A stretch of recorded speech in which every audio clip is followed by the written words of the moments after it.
দেওবন্দ আমাদের চেতনার বাতিঘর, আমাদের আদর্শের বাতিঘর।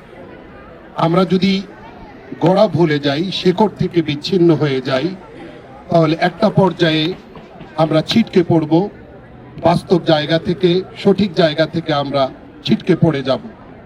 হযরত শাইখুল হিন্দ মাহমুদ হাসান দেওবন্দি আলাইহির রহমা বলেছেন যে আমার নজরে দেওবন্দের মূল্যায়ন হলো 1857 সালের সেই মহাবিদ্রোহে যে বিপর্যয় ঘটেছে, সেই বিপর্যয় এবং ক্ষতিপূরণের জন্য যে প্রতিষ্ঠান প্রতিষ্ঠিত হয়েছে সেটির নাম হলো তো যাই হোক, অনেক সুন্দর চমৎকার একটি বই আমাদের সামনে আছে। দেওবন্দ সম্পর্কে জানার আগ্রহ মানে লক্ষ লক্ষ মানুষের। আমরা এই বইটি যদি ক্রয় করি, ইনশাআল্লাহ দেওবন্দ সম্পর্কে সবচেয়ে বেশি তথ্য আমরা এই বই থেকে গ্রহণ করতে পারবো, নিজেরা সমৃদ্ধ হতে পারবো, আলোকিত হতে পারবো। যারা এসেছেন সকলকে মোবারকবাদ এবং শুভেচ্ছা জানিয়ে আমার কথা শেষ করছি। সেই চিন্তা চেতনা এখনো এই দেশের, ভারতবর্ষের মানুষের মধ্যে রয়ে গিয়েছে।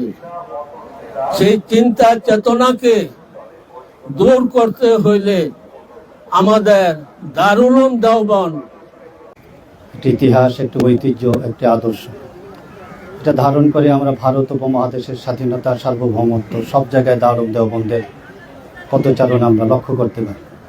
কিন্তু দারুল উলুম দেওবন্দের ইতিহাস প্রতিটা ঘরে, বাংলাদেশের ৬৮,০০০ গ্রামে পৌঁছে দেওয়াটা আমাদের দায়িত্ব ছিল আরও অনেক আগের থেকেই।